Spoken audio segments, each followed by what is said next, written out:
η διοίκηση του ΑΠΟΕΛ, εντάξει, επειδή σας εκτιμά πάρα πολλά, ωραία, και συμμερίζομαι αυτή την άποψη, τώρα ειδικά που σας εγνώρισα και μιλήσαμε, έχει να σας κάνει μία πρόταση.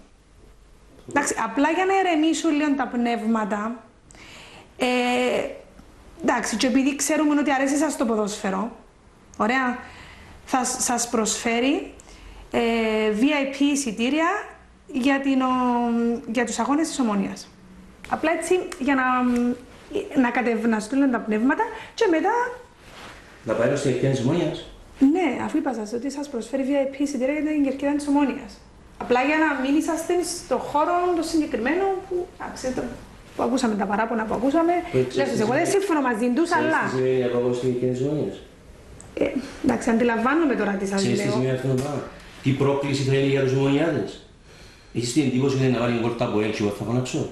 Η γυναίκα μου θα φωνάξει. Η κόρη μου θα φωνάξει. Εγώ είμαι μαζί σας. Θα πει γκολ.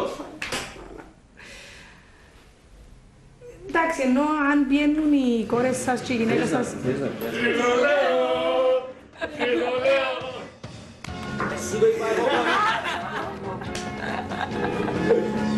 Μάνα παρατημένη μου.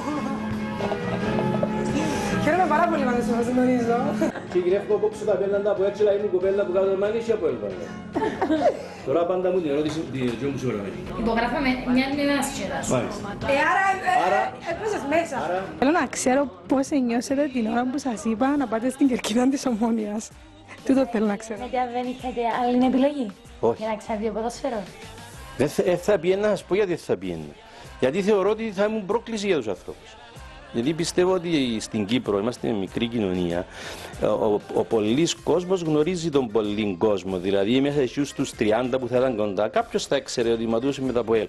Τι ρεύει στην κερκίδα της Ομονίας. Οπότε θα ήμουν πρόκληση για τους ανθρώπους. Γιατί να πάω. Γιατί να πάω να προκαλέσω τους ανθρώπους. Πάντως είστε τόσο αγαπητός άνθρωπος που νομίζω να είχαν πρόβλημα ούτε οι Ομονιάτες. Τι νομίζω. Κοιτάξτε, η κερκίδα είναι κερκίδα. Δηλαδή, η κερκίδα καμιά φορά βγάλει αντίδραση, βγάλει αντιπάθεια, βγάλει φανατισμό. Οπότε, ξέρετε, γενικά οι άνθρωποι δεν πρέπει να προκαλούμε.